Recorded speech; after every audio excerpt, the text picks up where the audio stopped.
Hay un lugar en este planeta donde 1000 gigantes de piedra llevan 700 años en silencio, donde una civilización entera desapareció tan rápido que los científicos todavía no se ponen de acuerdo en el porqué, donde el último árbol fue talado por alguien que ya sabía que era el último, y donde el folclore local resultó ser más preciso que la ciencia, con 300 años de adelanto. Esto no es ficción, no es una teoría de conspiración. Son hechos documentados, y algunos de ellos estuvieron literalmente enterrados bajo tierra hasta hace muy poco. ¿Crees que conoces la historia de la isla de Pascua?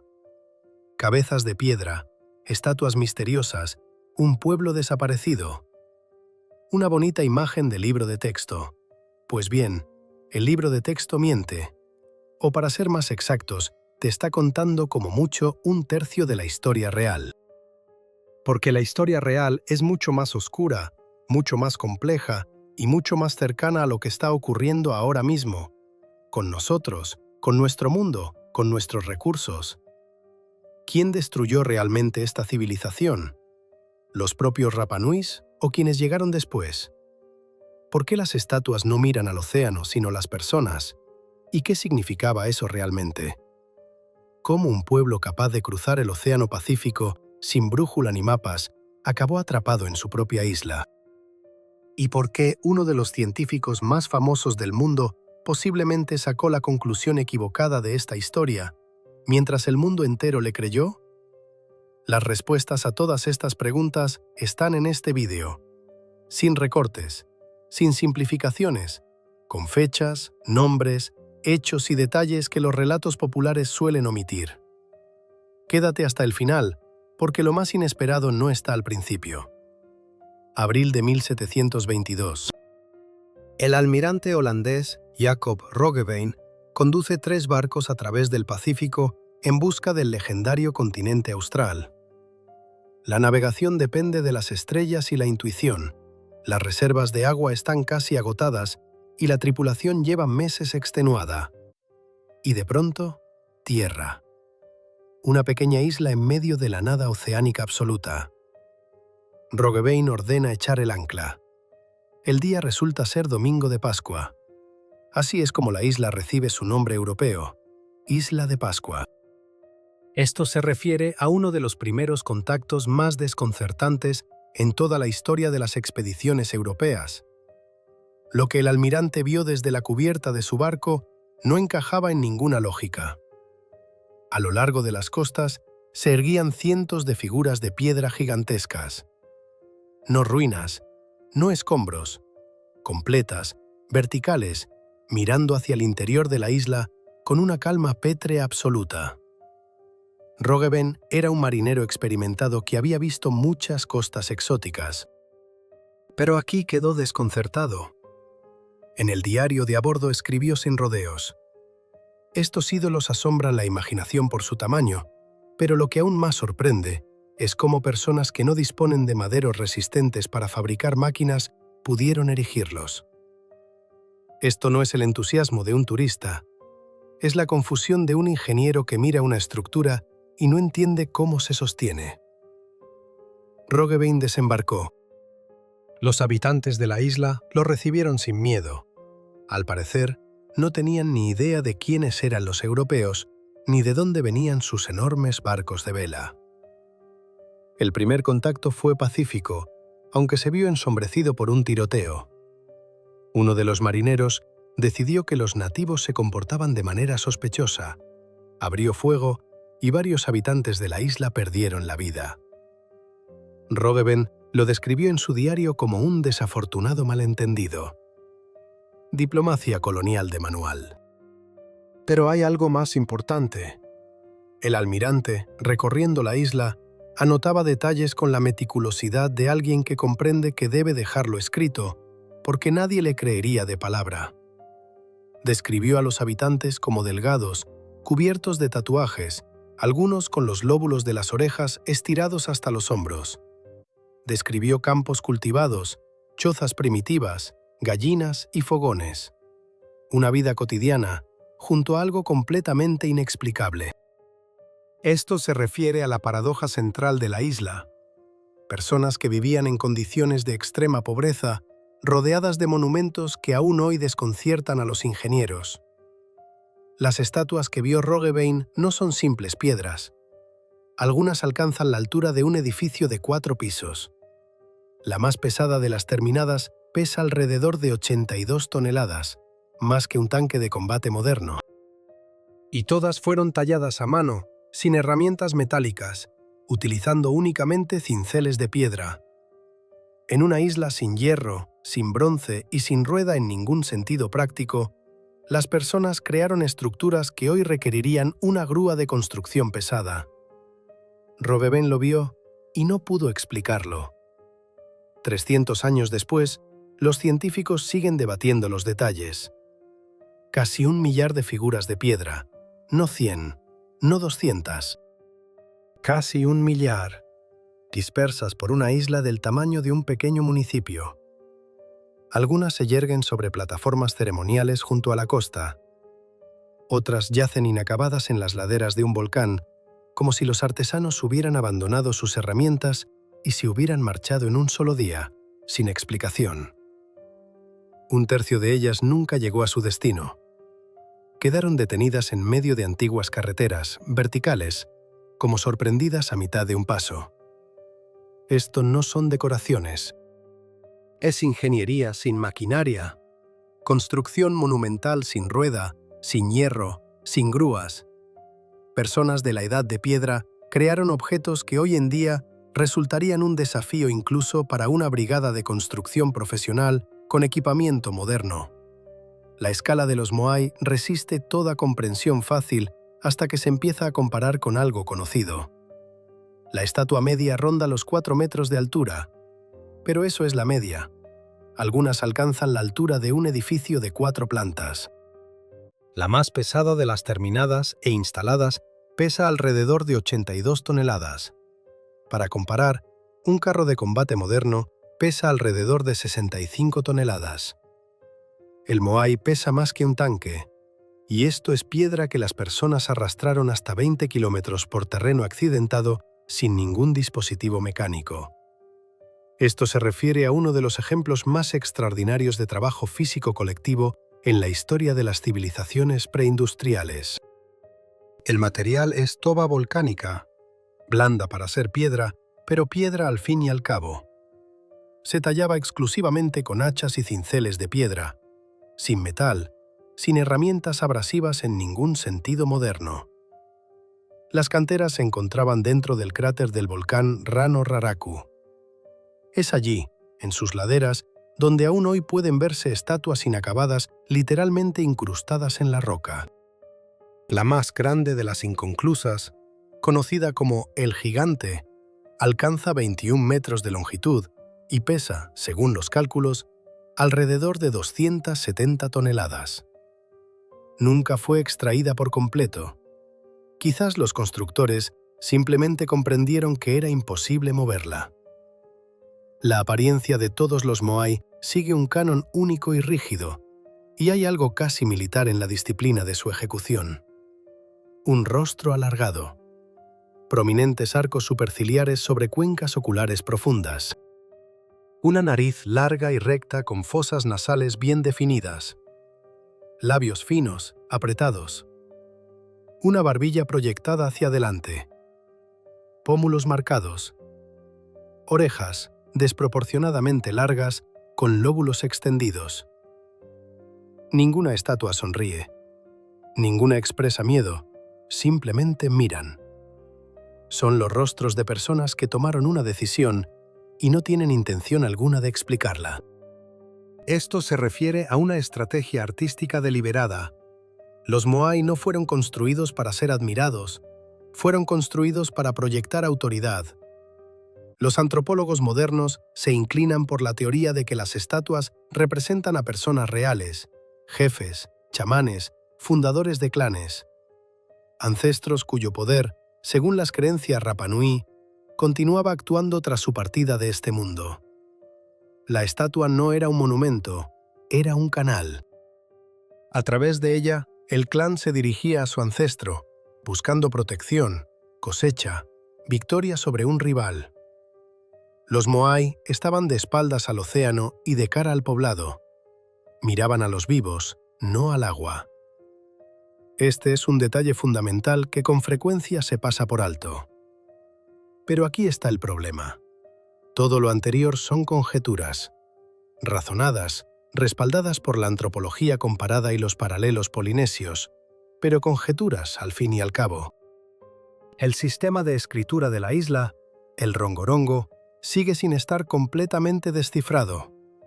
Los hablantes que podrían haber explicado su significado desaparecieron en el siglo XIX. De las aproximadamente 2000 tablillas de madera con inscripciones, sobrevivieron 26. 26 de 2000, y aún así su significado sigue siendo objeto de debate entre los lingüistas.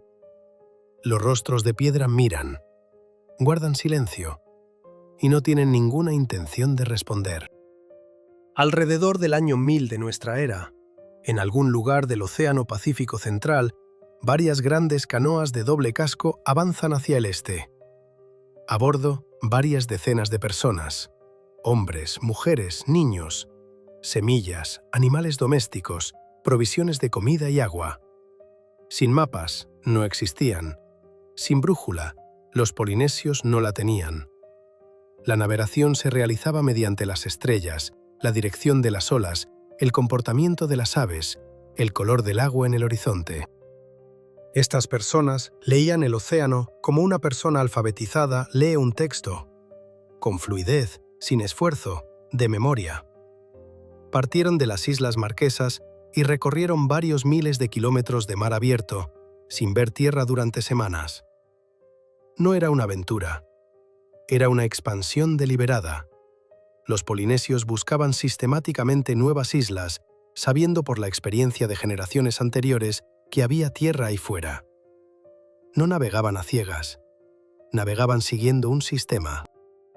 Cuando las canoas finalmente alcanzaron las costas de Rapa Nui, los primeros colonos se encontraron en un lugar que, según los estándares polinesios, era casi un paraíso. La isla estaba cubierta de densos bosques de palmeras chilenas que alcanzaban 25 metros de altura. Las aguas costeras abundaban en peces. El suelo era volcánico, joven, rico, receptivo. El clima era suave, sin grandes depredadores, sin competidores por los recursos. Un aislamiento total que en este caso era una ventaja y no una maldición. Esto se refiere al momento en que la historia de Rapa Nui todavía podría haber tomado un rumbo completamente distinto. Los primeros colonos comenzaron a establecerse. Trajeron consigo lo que conocían: batata, taro, plátanos, caña de azúcar. Criaron gallinas y cerdos, construyeron casas, primero sencillas, de madera y hojas, luego cada vez más sólidas. La población creció. En pocas generaciones, la isla albergaba no decenas, sino miles de personas. En el apogeo de su prosperidad, estimado en torno a los siglos XII y XIII, la población alcanzaba entre 10 y 15.000 habitantes, según el estudio que se consulte. Para una isla de 164 kilómetros cuadrados, eso es una densidad elevada, muy elevada. La sociedad se estructuró. Surgieron clanes con territorios definidos, jerarquías y tradiciones propias. Aparecieron jefes y sacerdotes. Aparecieron artesanos especializados en tareas concretas que transmitían su oficio de generación en generación. Apareció un sistema de escritura, el rongorongo, único en toda la Polinesia. No era una comunidad tribal primitiva, sino un sistema social genuinamente complejo con división del trabajo, instituciones religiosas y competencia política entre facciones. Esto se refiere a lo que suele subestimarse. Los Rapa Nui no eran primitivos con hachas de piedra, sino una civilización organizada con su propia lógica interna de desarrollo. Fue precisamente durante este periodo de prosperidad, bien alimentado, densamente poblado, socialmente complejo, cuando comenzó la construcción de los Moai. Las primeras estatuas eran relativamente modestas. Pero la lógica de la competencia entre clanes funciona igual en todas las épocas y en todas las culturas. Si tu vecino erigió una estatua de 3 metros, la tuya tiene que ser de 4. Si su clan tardó un año en levantar un monumento, el tuyo tardará 2. Las ambiciones escalaban junto con las capacidades, y como se descubriría más tarde, mucho más rápido de lo que los recursos podían recuperarse. La isla en ese momento parecía una historia de éxito. Personas llegadas de la nada habían construido una sociedad funcional sobre roca volcánica desnuda. Se alimentaban, organizaban el trabajo colectivo, creaban monumentos que 1000 años después siguen en pie. Por cualquier medida, un logro. Pero fue precisamente aquí, en el punto más alto de su prosperidad, donde se activó el mecanismo que lo destruiría todo. Los Moai nunca fueron simplemente arte. Quien los contemple como un proyecto de escultura religiosa o una empresa estética está pasando por alto lo esencial. Cada estatua era una declaración política, una demostración pública de fuerza, un instrumento de presión sobre los vecinos. La sociedad Rapa Nui estaba dividida en clanes que controlaban diferentes partes de la isla, y entre ellos se libraba una lucha constante e incesante por el prestigio, los recursos y la influencia. Los Moai eran la moneda de esa lucha, solo que en lugar de dinero, lo que contaba eran las toneladas de piedra y los metros de altura. La lógica era perfectamente simple y perfectamente peligrosa. Un clan que erigía la estatua más grande le estaba diciendo a todos los demás: tenemos suficientes personas, suficiente comida, suficiente organización para dedicar un año a una piedra. Era una señal de fuerza, del mismo tipo que un desfile militar o un rascacielos en el mundo moderno. Y el clan vecino, naturalmente, no podía ignorarlo. Comenzaba a construir su propia estatua, más grande, más costosa, más alta, más pesada. Esto se refiere al mecanismo que los historiadores y antropólogos denominan dinámica de escalada, la misma que impulsó a las potencias del siglo XX a construir cada vez más misiles, tanques y portaaviones. La escala de producción de los Moai era industrial, en ausencia total de cualquier industria. En las canteras del volcán Rano Raraku trabajaban simultáneamente cientos de personas. Unos tallaban el contorno de la estatua directamente en la roca, otros cortaban progresivamente la base, otros alisaban la superficie. El trabajo se realizaba con herramientas de piedra, picos de basalto y cinceles de obsidiana, sin metal, sin dispositivos mecánicos, solo manos humanas, músculo y paciencia, multiplicados por cientos de personas. La arqueóloga Jo-Ann van Tilburg, que dedicó varias décadas al estudio de los Moai, realizó un cálculo detallado del esfuerzo laboral requerido. Según sus estimaciones, tallar una sola estatua de tamaño medio llevaba alrededor de un año de trabajo de un equipo de 15 personas. Solo la talla, sin transporte, sin instalación, sin construir la plataforma Ahu sobre la que la estatua finalmente se alzaría. Contando el ciclo completo de principio a fin, las cifras se multiplican muchas veces. Esto se refiere al hecho de que la construcción de los Moai no era un pasatiempo ni una actividad estacional. Era un trabajo constante, pesado y organizado que consumía una parte significativa de los recursos laborales de la isla. Trabajando en paralelo con los talladores estaban los fabricantes de cuerdas. Las sogas se trenzaban con fibras de la corteza del árbol jau, resistentes, pero que requerían grandes cantidades de materia prima. Otras cuadrillas construían trineos de madera y plataformas para desplazar las estatuas. Otras más trazaban y mantenían la red de caminos, un extenso sistema de rutas que conectaban las canteras con la costa. Por esos caminos, las estatuas debían llegar a sus plataformas. Las distancias alcanzaban los 20 kilómetros. Esto con pesos de decenas de toneladas y sin ningún tipo de transporte con ruedas. Exactamente cómo los Rapa Nui trasladaban las estatuas terminadas fue el principal dolor de cabeza de los investigadores durante décadas. Se propusieron numerosas teorías. trineos de madera con rodillos de troncos, sistemas de cuerdas con contrapesos, rampas de tierra. Cada teoría explicaba algunos hechos y contradecía otros. Algunos investigadores calcularon que transportar las estatuas más grandes mediante el método de rodillos habría requerido cantidades de madera que sencillamente no existían en la isla, ni siquiera en el período de mayor cobertura forestal. El folclore local ofrecía su propia respuesta, simple y a primera vista absurda. Las estatuas caminaban solas. Los ancestros las movían mediante el poder del espíritu. Los científicos, naturalmente, descartaron esto como mitología sin relación con la tecnología real. Como se descubriría más tarde, ese fue un error. El folclore tenía razón, los científicos no. En 2012, un equipo de investigadores liderado por el antropólogo Carl Lippo y la arqueóloga Terry Hunt decidió comprobar lo que los habitantes locales de Rapa Nui habían repetido durante siglos. Las estatuas caminaban solas. No sobre trineos, no sobre rodillos de troncos, no por rampas de tierra. Se desplazaban en posición vertical, balanceándose, oscilando, como una persona que carga un peso enorme. Así lo decían las leyendas.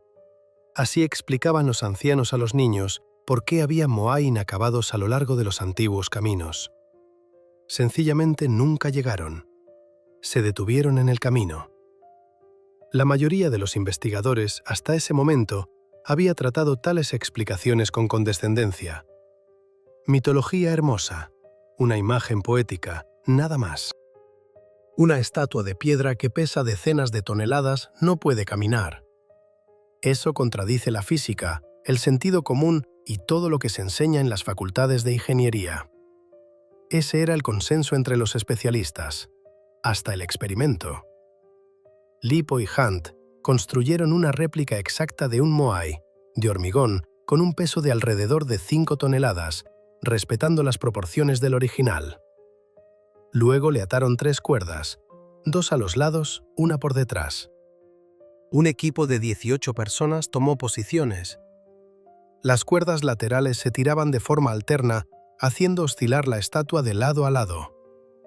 La cuerda trasera impedía que cayera hacia adelante. Y la estatua caminó. Esto se refiere a uno de esos momentos en la ciencia en que un experimento sencillo derrumba décadas de construcciones teóricas.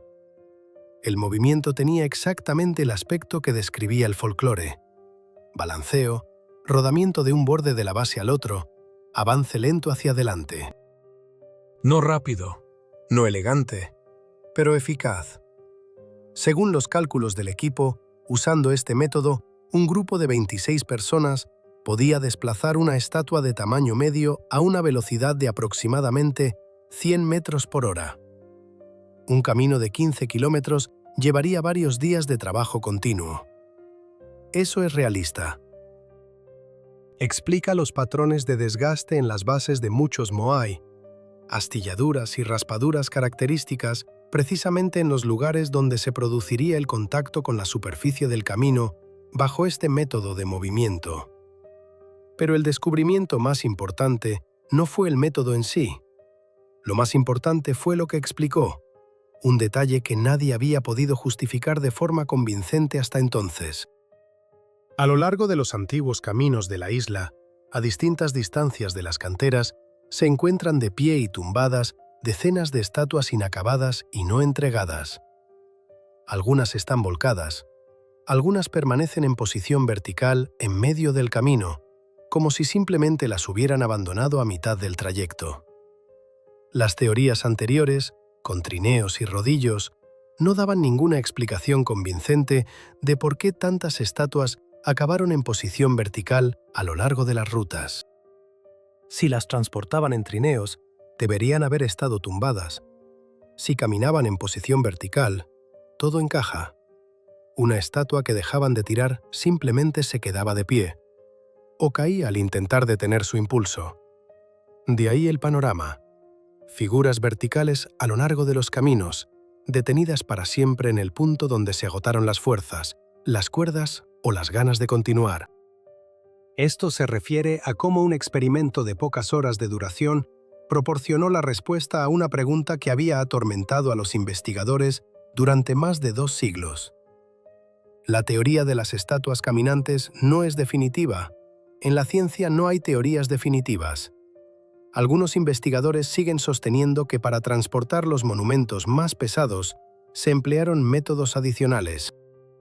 Las estatuas de más de 50 toneladas, al ser balanceadas en posición vertical, generan una tensión enorme en la base y el riesgo de rotura estructural habría sido muy alto. Es posible que los moai más ligeros y medianos realmente caminaran, mientras que los más grandes fueran transportados mediante otras estructuras. Pero el principio en sí, desplazamiento vertical mediante cuerdas, es ahora aceptado por la mayoría de los especialistas como mínimo como solución parcial al misterio. Y hay un detalle aquí que rara vez se dice en voz alta. Los Rapa Nui conservaron la respuesta correcta durante siglos. La transmitieron de generación en generación a través de tradiciones orales que los cultos investigadores europeos descartaron como superstición. La respuesta estaba a la vista, simplemente nadie quiso escucharla. Las cuerdas. Este detalle rara vez se menciona, pero fueron precisamente las cuerdas el primer eslabón de la cadena que estranguló a la civilización de Rapa Nui.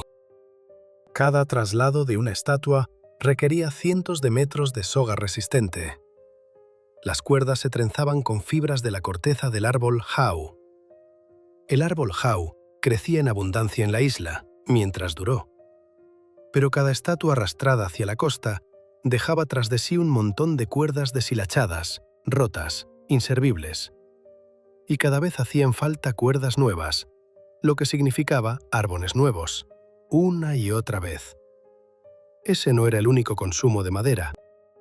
La construcción de las plataformas ceremoniales ahu, sobre las que se alzaban los moai, requería troncos. La vida cotidiana de una población en crecimiento requería leña para los fogones, madera para las viviendas, material para construir canoas. Las canoas merecen mención aparte. Sin ellas era imposible pescar en mar abierto, y el pescado era la principal fuente de proteínas de la isla. Cada canoa grande requería varios troncos de buen tamaño. Cada tormenta que destrozaba una embarcación significaba más árboles bajo el hacha. Esto se refiere a lo que los economistas llaman la tragedia de los bienes comunes. Cuando cada participante individual actúa de forma racional en su propio interés, y el resultado combinado de esas acciones racionales se convierte en una catástrofe para todos. El paleobotánico John Flenley dedicó años a reconstruir el cuadro exacto de lo ocurrido. El método que utilizó parece poco intuitivo a primera vista: el análisis del polen en los sedimentos del fondo de los lagos de la isla. La lógica es sencilla. En el fondo del lago se van depositando, capa a capa, partículas de polen de las plantas que existieron en cada periodo concreto. Es un archivo natural, preciso, imparcial, inmune a la interpretación humana. Flendy estaba literalmente leyendo la historia de la isla a través de las capas de limo lacustre. Lo que leyó no dejaba margen para interpretaciones optimistas. Antes de la llegada de los seres humanos, aproximadamente antes del año 1000 de nuestra era, la isla estaba cubierta por un bosque denso. La especie dominante era la palmera chilena, que alcanzaba 25 metros de altura y podía vivir cientos de años. Junto a ella crecían árboles jau, toromiro y otras especies que formaban un complejo ecosistema forestal. La isla no era una jungla tropical, el clima no lo permite. Pero era un bosque auténtico, denso, diverso, estable. Luego las capas de polen comienzan a cambiar. Lentamente al principio, en los primeros siglos tras la colonización, el bosque retrocedía de forma gradual. Después más rápido. Después en derrumbe. Para el año 1400, el polen de árboles en los sedimentos ha desaparecido prácticamente por completo. Eso significa una sola cosa: el bosque ya no existe. No se ha reducido, no ha disminuido, ha desaparecido. por completo. En 400 años, los seres humanos destruyeron lo que la naturaleza había construido durante milenios. Esto se refiere a uno de los casos más rápidos documentados de eliminación total de la cubierta forestal en la historia de las civilizaciones humanas. Pero había un detalle más que Flenley registró en sus notas y que produce una impresión particular. El último árbol de la isla de Pascua fue talado aproximadamente en el año 1650. No durante el período activo de construcción de estatuas. No en la era de máxima prosperidad. Después de que la civilización ya hubiera comenzado a desmoronarse. Después de que ya fuera evidente que no quedaba casi ningún bosque. Alguien cogió igualmente un hacha y taló el último árbol. El último en una isla de 164 kilómetros cuadrados, rodeada de océano por todos los lados, sin ninguna posibilidad de recuperación rápida. Esto no es una metáfora ni un recurso literario. Es un hecho documentado y plantea una pregunta a la que la ciencia no tiene respuesta definitiva. ¿Sabía esa persona que estaba talando el último árbol? ¿Entendía lo que estaba haciendo? ¿O simplemente necesitaba madera para un fogón, para una canoa, para una construcción, y tomó lo que quedaba? Lo más probable es lo segundo. Ese es precisamente el mecanismo del colapso ecológico. Nadie decide destruirlo todo. Cada persona toma solo una pequeña decisión inmediatamente necesaria. Y la suma de esas decisiones lo destruye todo. La desaparición del bosque no era visible en tiempo real. Los árboles no se talaban todos a la vez, uno a uno, de 10 en 10, de 100 en 100. Cada generación veía un poco menos de bosque que la anterior y lo consideraba normal. Los psicólogos llaman a esto síndrome de la línea de base cambiante. Lo que existe ahora parece normal, aunque sea catastróficamente menos de lo que había antes. Los Rapa Nui no veían una catástrofe.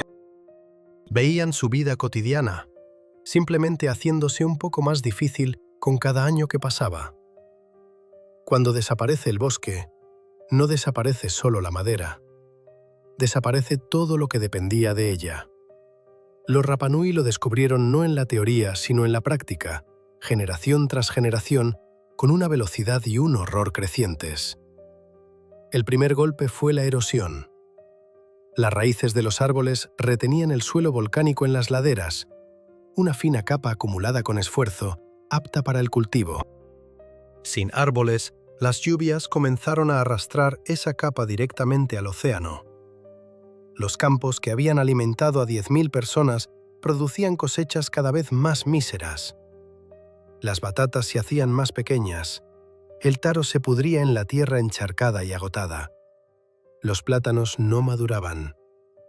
El hambre no llegó de golpe. Se fue infiltrando gradualmente, haciendo la vida un poco más escasa, un poco más dura, un poco más desesperanzada con cada año que pasaba. El segundo golpe vino del mar. Sin árboles grandes, construir canoas oceánicas se volvió imposible. Pequeñas embarcaciones para la pesca costera todavía podían ensamblarse con los restos disponibles, pero aventurarse en mar abierto, donde nadaban el atún y los delfines, ya no era posible. Los recursos pesqueros de las aguas costeras de la isla son incomparablemente más pobres que los del mar abierto.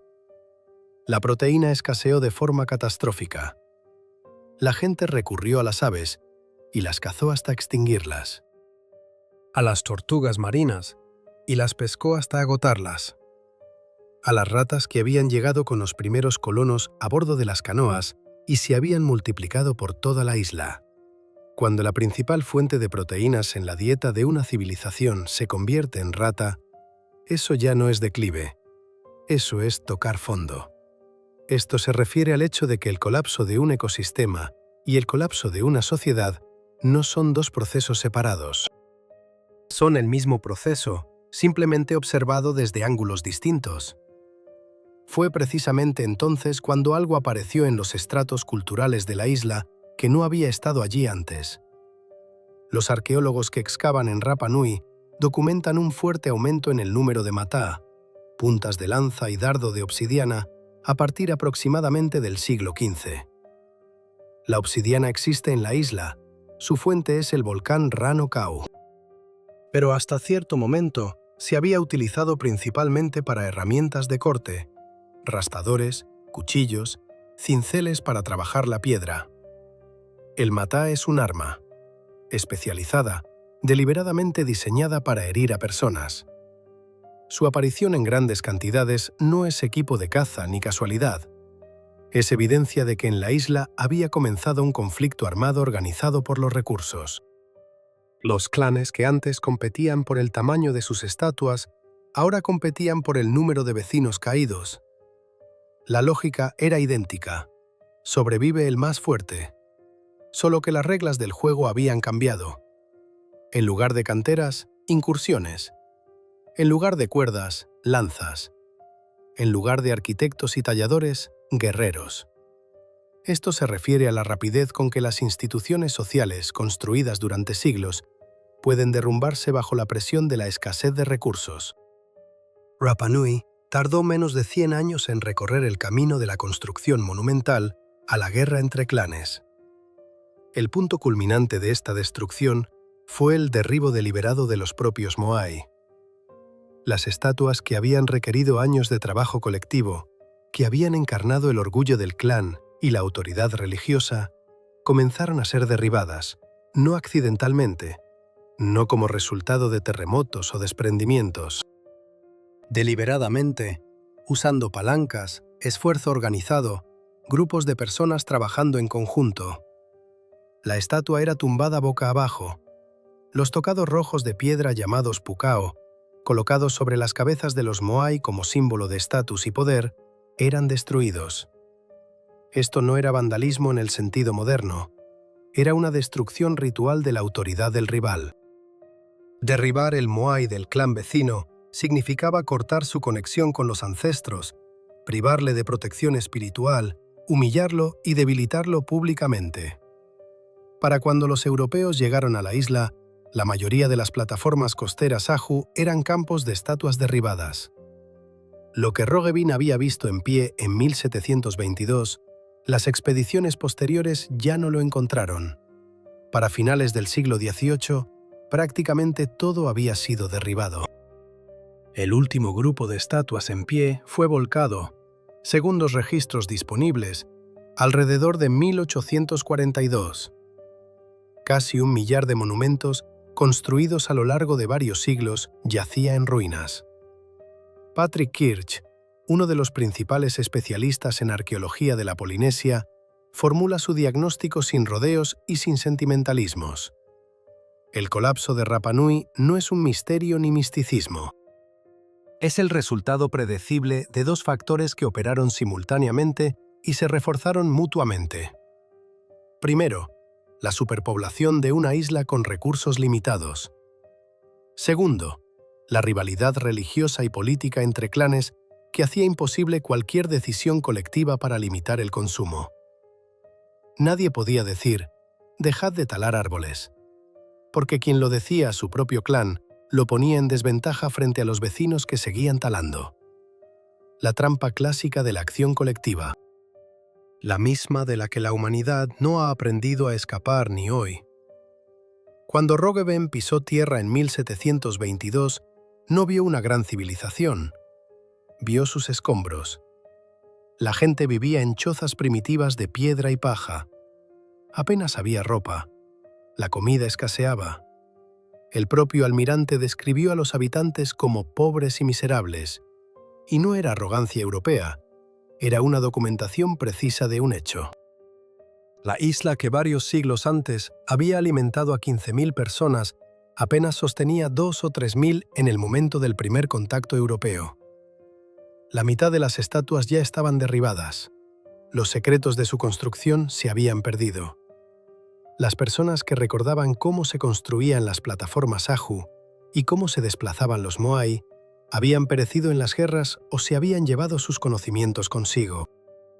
Era una civilización que había sobrevivido a su propio colapso y existía en un estado de trauma crónico. No muerta, pero tampoco viva en ningún sentido anterior. Los europeos, sin embargo, no vinieron a ayudar, vinieron a tomar.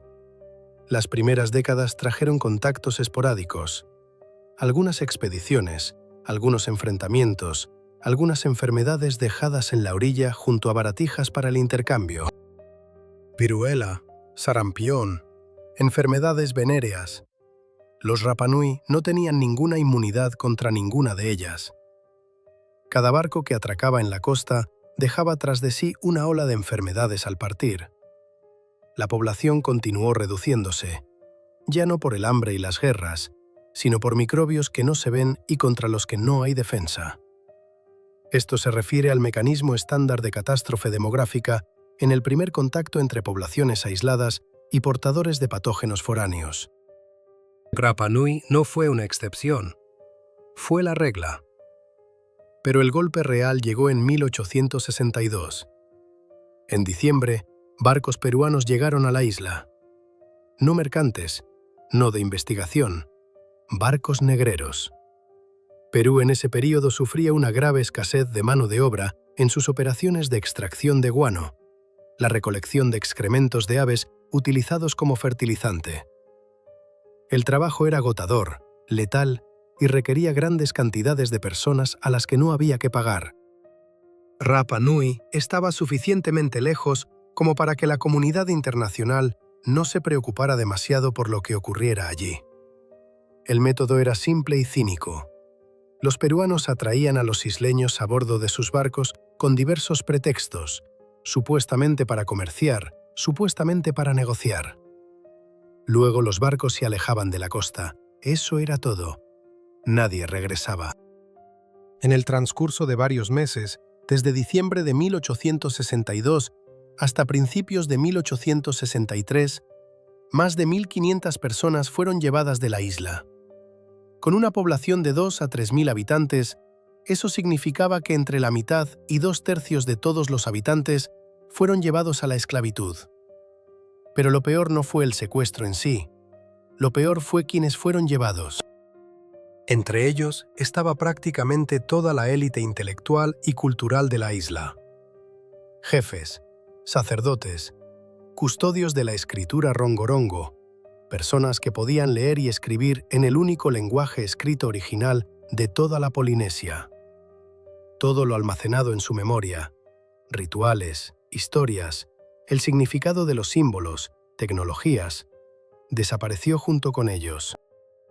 En las islas guaneras peruanas de Chincha, la mayoría de ellos pereció en cuestión de meses a causa de enfermedades y trabajos brutales. Esto se refiere a uno de los ejemplos más claros de destrucción deliberada de la memoria cultural de un pueblo, no mediante la quema de libros, sino mediante la eliminación física de quienes podían leer esos libros. La presión internacional finalmente obligó a Perú a liberar a los supervivientes. Pero de 1.500 personas, solo unas 100 pudieron regresar a la isla y trajeron consigo la viruela. La epidemia diezmó a una parte significativa de quienes habían permanecido en la isla. Para 1866, no más de 600 personas vivían en Rapa Nui. Fue precisamente en ese momento cuando llegaron a la isla los misioneros católicos. Formalmente, con una misión humanitaria, para ayudar a los supervivientes, para traer civilización y fe. En la práctica, completaron lo que los traficantes de esclavos habían comenzado. Los misioneros declararon diabólica la escritura rongorongo.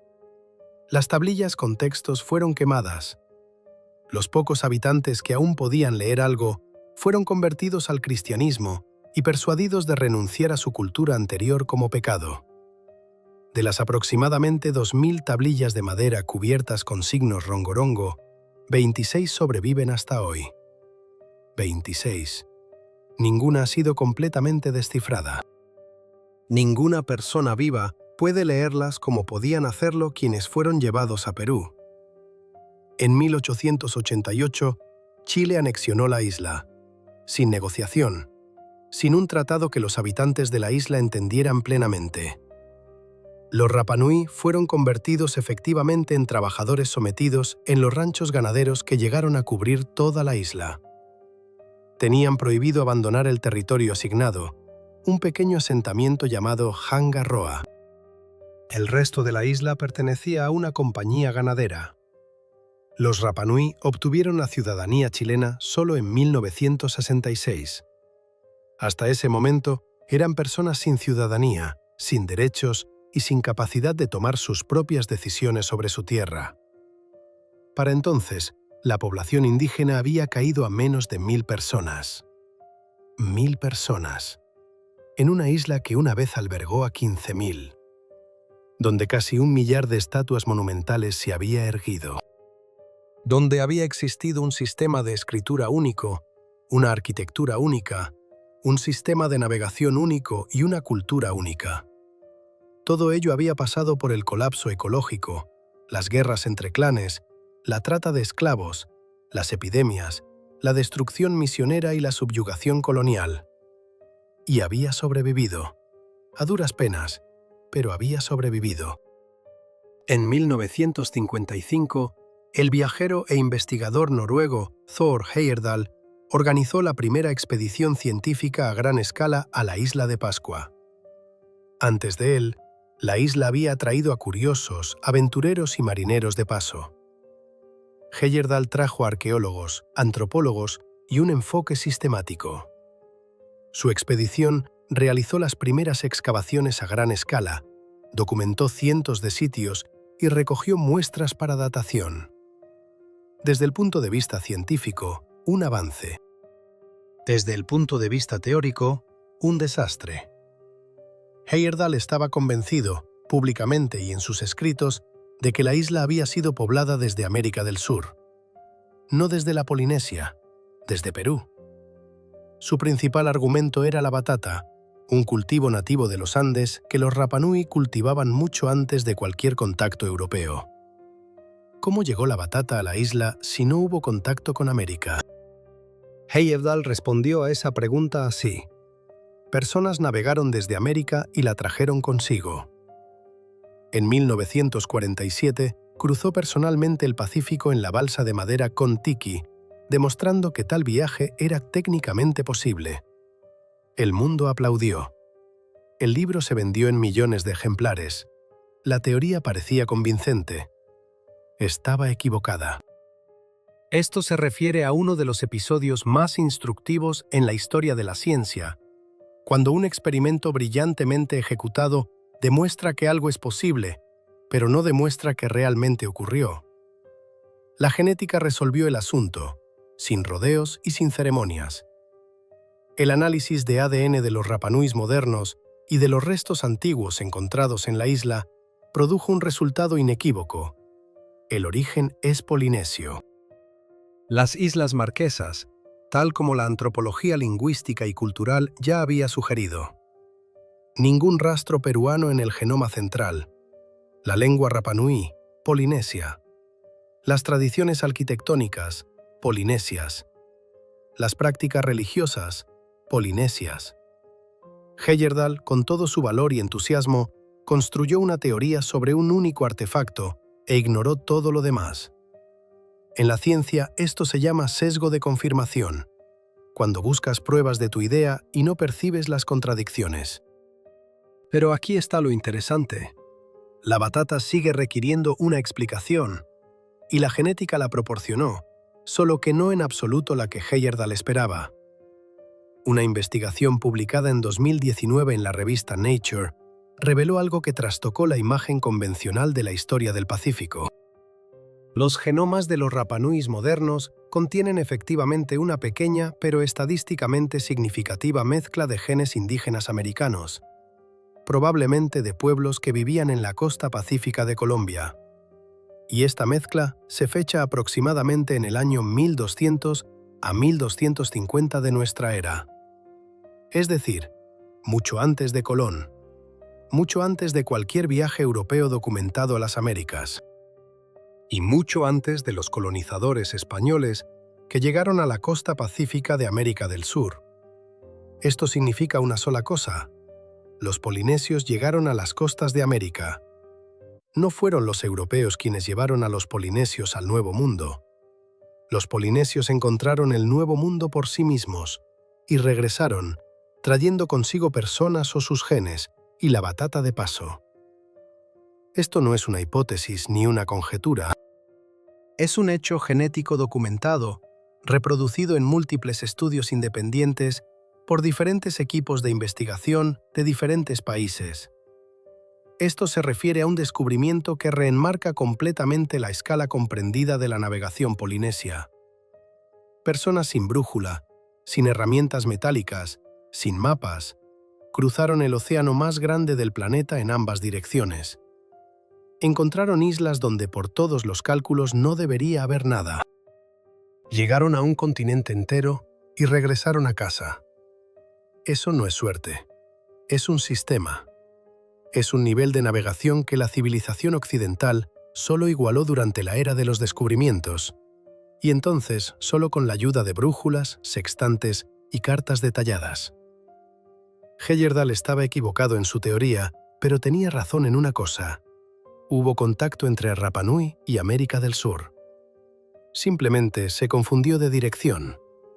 No fueron los americanos quienes llegaron a la isla. Fueron los isleños quienes fueron a América. Y eso, pensándolo bien, es una historia considerablemente más impresionante. La investigación moderna sobre la isla no se detiene en la genética. En la década de 2010, los arqueólogos confirmaron lo que se había sospechado durante mucho tiempo, pero no se podía probar.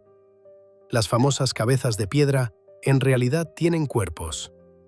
Cuerpos completos que se extienden varios metros bajo tierra. Milenios de erosión, sedimentos y vegetación habían ocultado las partes inferiores de las estatuas. Cuando comenzaron las excavaciones sistemáticas alrededor de varios moai en la cantera de Rano Raraku, resultó que algunos de ellos alcanzan 10 metros de altura total, y en los cuerpos ocultos bajo tierra, petroglifos.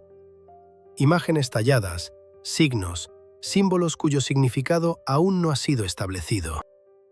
Las estatuas, que parecían bien estudiadas tras 300 años de observación, resultaron haber sido comprendidas solo a medias, en el sentido más literal. Jared Diamond, profesor, autor de Colapso, uno de los divulgadores científicos más leídos de las últimas décadas, extrajo de la historia de Rapa Nui una conclusión simple y brutal. La isla de Pascua, en su versión, es un modelo. Una copia a escala reducida de lo que está ocurriendo y ocurrirá en todo el planeta si la humanidad no cambia su relación con los recursos naturales. Un ecosistema aislado, una población creciente, grupos en competencia incapaces de acordar límites comunes, recursos agotados más rápido de lo que se recuperan. Colapso. Diamond lo expuso todo con claridad y dijo: «Miren con atención, porque el siguiente será todo el globo terráqueo». El libro se vendió en millones de ejemplares. El argumento parecía de hierro. La historia de la isla de Pascua se convirtió en el ejemplo de libro de texto de catástrofe ecológica causada por la irresponsabilidad humana. Se enseña en universidades, se cita en conferencias climáticas, se incluye en planes de estudio. Terry Hunt y Carl Lippo no están de acuerdo, categóricamente. Los mismos investigadores que demostraron que las estatuas caminaban con cuerdas dedicaron años a estudiar la cronología real del colapso de Rapa Nui. Y llegaron a una conclusión que resulta incómoda para el elegante esquema narrativo de Diamond. Los Rapa Nuis, según sus datos, no se destruyeron solos.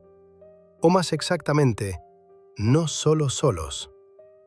Los factores externos jugaron un papel no menor y posiblemente mayor en la catástrofe demográfica de la isla que los factores internos. Esto se refiere a una disputa científica fundamental cuyo resultado determina no solo reputaciones académicas, sino qué lección extraerá la humanidad de esta historia. Hunt y Lippo señalan lo siguiente. Primero, la población de la isla antes del contacto europeo era en todos los indicios considerablemente menor de lo que se suele asumir. La cifra de 15.000 personas es una estimación máxima basada en datos indirectos. Los cálculos realistas que tienen en cuenta la productividad de la isla y la superficie de tierras cultivables arrojan una cifra de 3 a 4.000 en el apogeo, lo que cambia fundamentalmente el cuadro de la superpoblación. Segundo, el gran colapso demográfico ocurrió no antes de los europeos, sino después. Las enfermedades, la trata de esclavos, la opresión colonial, eso es lo que redujo la población de varios miles a varios cientos. No la deforestación por sí sola. Tercero, y este es quizás el argumento más incómodo para la narrativa del colapso autoinfligido, los Rapanui mostraban signos de adaptación a las condiciones cambiantes. No se limitaban a agotar recursos y esperar el final. Intentaban encontrar una salida. Esto se refiere a un descubrimiento que transforma completamente la imagen de los Rapanui en la conciencia popular, de destructores irresponsables de su propio mundo a personas que se enfrentaron a una crisis y buscaron soluciones. Hace varios años, los arqueólogos descubrieron en la isla un extenso sistema de huertos antiguos, conocidos como Manabai. Son parcelas de tierra rodeadas de muros de piedra, protegidas de los vientos constantes y el spray salino que caracterizan el clima de la isla. Los muros retenían la humedad, creaban un microclima y protegían las plantas. Esto no es agricultura primitiva a prueba y error.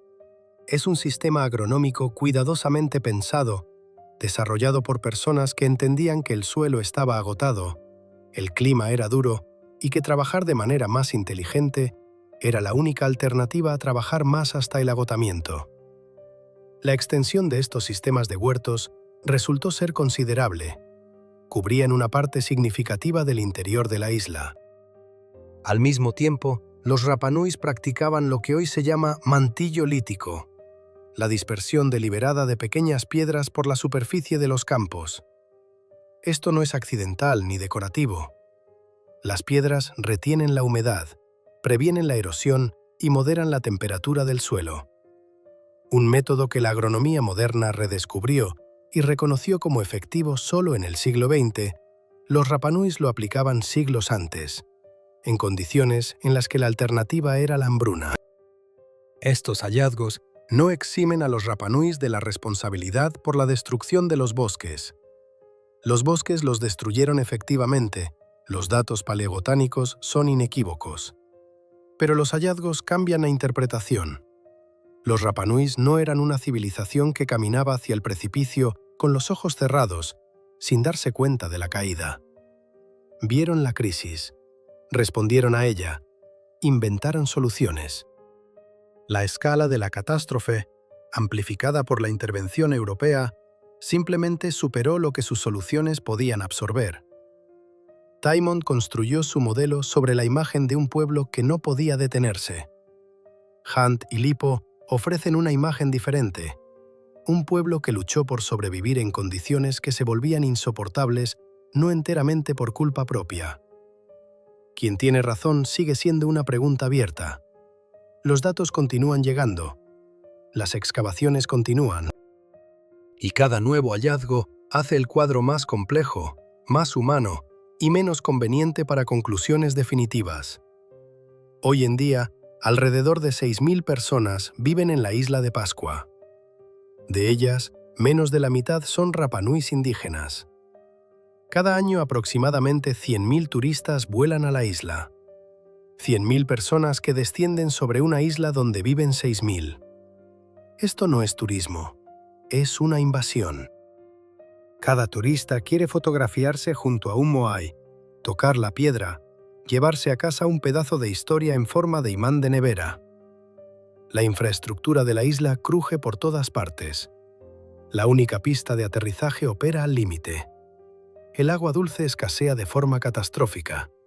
No hay dónde poner los residuos. El frágil ecosistema que apenas se recuperó de siglos de colapso vuelve a estar bajo presión, esta vez de personas con cámaras y mochilas. Hay algo profundamente irónico en el hecho de que la isla que se convirtió en el símbolo mundial de la catástrofe ecológica esté ella misma de nuevo bajo amenaza de catástrofe ecológica. Solo que ahora la amenaza no se llama carrera armamentística entre clanes, sino flujo turístico descontrolado. El mecanismo es idéntico. demasiadas personas consumiendo demasiados recursos en un espacio demasiado pequeño. La historia, al parecer, nunca se cansa de repetirse en la misma isla. Esto se refiere a una paradoja que nadie ha resuelto. Cuanto más conoce el mundo la isla de Pascua, más personas quieren verla, y más ese interés destruye precisamente aquello por lo que vienen. El gobierno chileno y la UNESCO intentan encontrar un equilibrio. Se han introducido restricciones sobre la duración de las estancias turísticas, no más de 30 días. El Parque Nacional Rapa Nui, que abarca la mayor parte de la isla, funciona bajo normas estrictas.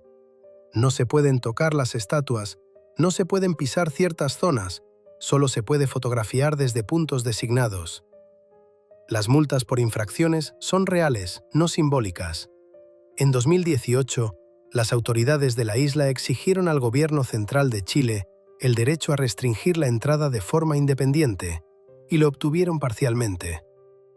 El Consejo local ahora puede regular el número de turistas según el estado del ecosistema. Es un paso pequeño pero de principio. Por primera vez en siglo y medio, los Rapanuis obtuvieron control real sobre al menos algo en su propia isla.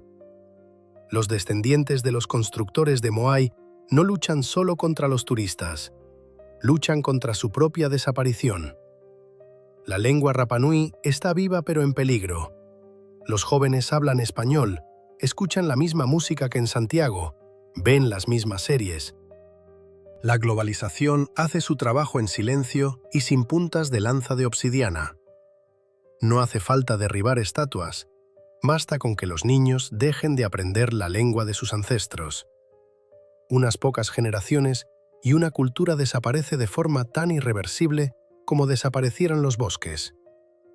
Esto se refiere a una amenaza que no tiene agresor visible ni momento concreto de catástrofe, solo una lenta e imperceptible disolución en la uniformidad global. Pero los Rapanuis no se rinden. El festival Tapati Rapa Nui, celebrado cada febrero, reúne a toda la población de la isla. 2 semanas de competiciones en deportes tradicionales, danzas antiguas, tejido, talla en piedra y canto en la lengua de los ancestros. Esto no es un espectáculo folclórico para turistas, es un evento vivo, genuino y cargado de emoción en el que participa cada familia. Los niños aprenden palabras en Rapanui especialmente para el festival. Los ancianos transmiten la técnica de tejer cestas y tallar figuras de madera a quienes están dispuestos a escuchar. La escritura rongorongo es estudiada por lingüistas de todo el mundo, y varios jóvenes Rapanuis se han unido a este trabajo, intentando descifrar lo que sus ancestros codificaron en 26 tablillas supervivientes. Las estatuas se yerguen. Las que fueron reinstaladas en proyectos de restauración de los siglos XX y XXI vuelven a mirar hacia el interior de la isla, exactamente como lo hacían hace 1000 años, de espaldas al océano, de cara a las personas. Esta orientación es deliberada y no es accidental. Los Moai nunca miraron al mar, miraban a los vivos, a quienes debían proteger, a quienes fueron construidos para ellos. Hoy miran a turistas con cámaras, a guardas del Parque Nacional con chalecos naranjas, a niños que juegan al pie de las plataformas Ahu y no siempre saben qué ocurrió aquí. Y al horizonte, el mismo horizonte desde el que sus creadores llegaron en su día, habiendo cruzado varios miles de kilómetros de océano abierto en canoas de madera, sin mapas y sin garantías. Ese horizonte no ha cambiado. El océano que rodea la isla es igual de ilimitado, igual de indiferente e igual de inmenso que hace 1000 años. No sabe nada de colapsos, ni de traficantes de esclavos, ni de turistas, ni de conferencias climáticas donde se cita Jared Diamond. Simplemente existe. Como existían estas piedras antes de las personas y como existirán después. La pregunta es, ¿qué ocurre entre el antes y el después? Esa es la única pregunta que importa. Y los rostros de piedra que llevan 1000 años en silencio no tienen intención de responderla. Están esperando a que las personas lo descubran por sí mismas. Si llegaste hasta este momento, Acabas de recorrer 1000 años, desde las primeras canoas que tocaron una orilla volcánica hasta los rostros de piedra que aún hoy miran a las personas que intentan entender qué ocurrió aquí. Esta no es solo la historia de una isla, es una historia sobre cómo se construyen y se derrumban las civilizaciones, sobre cómo las ambiciones y los recursos nunca crecen a la misma velocidad, y sobre cómo las respuestas correctas a veces se conservan en tradiciones que nadie quiere escuchar. Si esta historia te llegó, dale like. Es la única forma de decirle al algoritmo que vale la pena hacer vídeos así. Suscríbete al canal. Hay muchas más historias por delante que no caben en los libros de texto, pero que merece la pena conocer. Y activa la campanilla. De lo contrario, el próximo episodio simplemente pasará de largo en tu feed, igual que esta historia pasó de largo durante siglos. ¡Hasta la próxima!